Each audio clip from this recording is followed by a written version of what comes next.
Well, somebody was saying, maybe I could make a concentricity or runout video just to kind of show what I do. Doesn't make it right, just makes it what I do. And I happen to be doing a bunch of brass prep today, and I'll be doing a bunch of loading tomorrow. So I thought, well, sure, why not? This is my runout or concentricity gauge. It happens to be the Accuracy 1. I think it's the best out there. I know there's a lot of them out there. I've had several of them, but I think this one is the best. That's just my opinion. Some of the things that I really like about it, I love this large rubber wheel that it has. I know there's some other companies that use something similar. Some of them you have to physically use your hand to manipulate. This one has a nice knurled knob, so when I'm over here, I can turn it nicely. I also like that everything's magnetic. So this happens to be my neck wall thickness gauge. It's magnetic. I can move it out of the way. I have, the cradles down here, and they're all magnetic. And, by nature of being magnetic, these little grooves or channels here are going to be just a little oversized. So if you listen, you can hear it has just a little bit of play. And, that's fine. But really, that just helps, when I do this. So I pull everything this way when I'm using it. So I'll square it all up here, here, and here. This has the Mitutoyo gauge. They do offer two different versions, one with or without the Mitutoyo. Obviously the Mitutoyo is better, but it's more. There's a little lock nut here, a little lock screw here. That's going to dictate how the gauge comes forward or back. So you'll want to set that up based on whatever it is that you're taking measurements on. Mine happens to be set up for my brass. You'll see here in a second. And really all that's required is you take a piece of brass, and now that I've moved this all, so you just want to get everything, and again, this is why the magnets are great, is because everything's so easy to move around.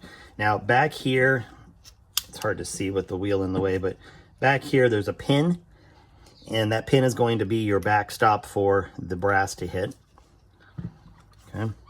And the wheel is going to, typically you're going to turn what would be clockwise, and that will actually move the brass backwards into the pin. If you go the other direction, see how this is at a cant? Well, it's going to treat the brass like a screw. So if I wheel backwards towards me, then it's going to push the brass against that stop so that I have a nice consistent measurement here. You don't want to do this forward because you can actually see how it's moving the brass forward and backwards. So just make sure that you're wheeling it the right direction. Now the other thing that that I do is I will typically, if I'm really going for measurement here, I'm going to just wipe the neck down. And so I've got the wheel set kind of back at the 1/3 mark. I'm up against the post, and then my indicator is right in the middle of the neck. That's kind of where I like taking the measurement. Now we talked about how I can move this whole assembly front and back. You can see right here that I have it set right to the top of the neck. And so whatever you do, you just want to make sure that the little ball on the end is what is contacting your brass. You don't want to have any of the pin itself riding on the brass. You're going to get a bad indication. And this little screw is going to, as I thread down, it's lifting this off of the brass. So now I'm going to lower it until I see this dial move. Now, I don't really care where it lands on, although I do try to land it on like an even hash mark, or I could even go up here and put it on 0 if I wanted to. It doesn't really matter because I'm just watching for the run out. Now, remember, wheel backwards, right? And if you don't feel like you're getting any movement, move a little bit and make sure that you're getting a good indication there. So the dial's over here, and I know it's hard to see. Let me see if I can pull it up a little bit. So you can see it's moving. And that's, roughly it's about 1/1000, maybe a 1.5 thousandths run out on the brass. And really, that's fine for me. I don't care. I'm happy with anything under 2. I don't shoot a turned neck. Mine's all unturned necks. So you're always going to have a little bit more play. If you were turning brass, when I used to turn brass, I could get it down to 0.5 thousandths. Not a problem. And I know a lot of guys that do that. 1/1000 is sort of the barrier for what their threshold, I should say, for what they're looking for. If I grab another piece here,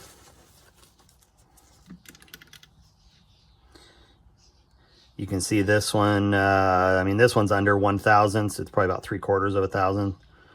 I mean, maybe 1,000 if it bounces.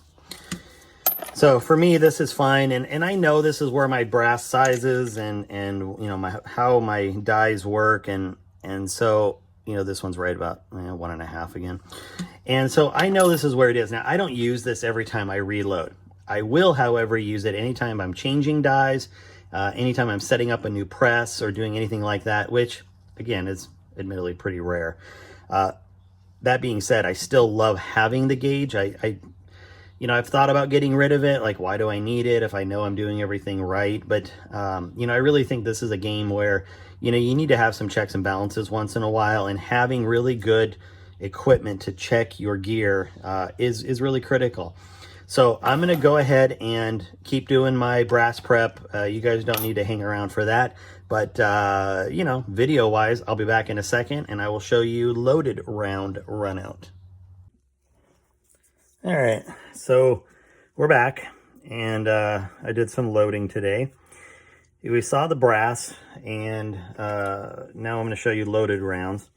So it's going to work the same way. I'm going to pull these brackets and the gauge all so they're, you know, in line with the slots there, and we're going to put a loaded round in. And I've moved this already. So before we were, you know, lined up right here on the brass, and now we're going to be out on the bullet. You know, I don't know. I've seen different people do different things. I'm sure there's different reasons why everybody believes that where they measure on the bullet is important. Obviously, the further that you move out, the more likely you are to measure the run out at a higher degree. That doesn't always make it better, because I mean, it's likely that you're going to always have run out if you measure it all the way out here at the end. So a lot of the guys that I know, and my belief is if I'm going to measure it, it's going to be right around the ogive. So we're going to do the same thing. I'm turning it, so that's lifting the gauge up. I'm now going to lower it until it starts to make some movement on the dial here, and I'll try to show you a little better, but you can see how when I lift it up, the dial goes dead, and then as I lower it, you'll see it come alive here, see? And, you know, for the sake of this, I can put it on 0. Now, I'll go ahead and run this while it's up here, and you can see 3, so it's, you know, maybe 5 thousandths, 4.5 thousandths to 5 thousandths run out on that one. I'll just grab another one here. So that one's that one's about 4,000 also. Most of these are probably going to be right in that range. You know, when I loaded on that one's like 5, 4.5, 5. When I loaded on an arbor press with my Forster coax, you know, I mean, I would regularly get run out that was 0.5 thousandths, or, you know, like I would get upset with myself if I was at 1.5, or, you know, God forbid I ever got to 2 thousandths run out. I just don't feel that way anymore. It just doesn't matter to me. I'm pretty forgiving on run out, and it doesn't mean I want it to be crooked, but, you know, like that one's 5 thousandths, and that's, for me, I know that that doesn't have any measurable effect on target. Now, go ahead and debate me and tell me why I'm wrong, and that's fine. That's what works for you. I'm just telling you, I'm perfectly happy with 4 thousandths run out, or 5 thousandths, or even 6 or 7 thousandths run out. I've done a lot of testing with run out, and I will just tell you that for me, in the way I shoot, and, you know, everything else, that I am perfectly fine with that kind of run out. And that is going to be, you know, a larger product of the fact that I load on a progressive press. And, you know, I could very easily go right back to loading on an arbor press and not have any issues whatsoever getting back to 0.5 thousandths or 1 thousandths run out. And you can see this one here is like 2.5, 3 thousandths. So let me try another box just for fun here. but I think you'll see they're all pretty consistent. And, you know, again, 4.5, 5,000, somewhere in there.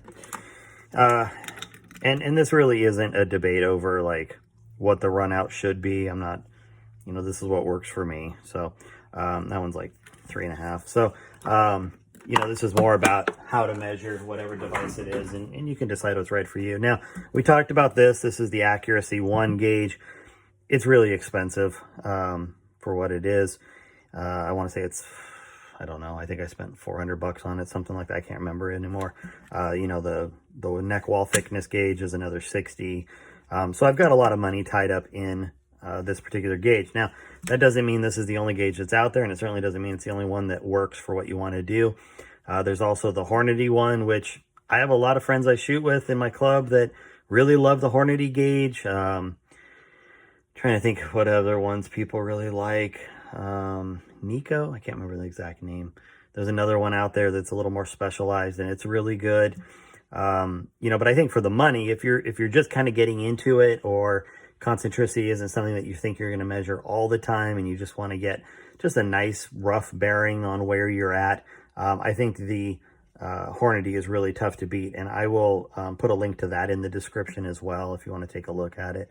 I don't use one, so I don't have one to show you guys, but it's going to work in a similar fashion. A lot of your concentricity gauges do.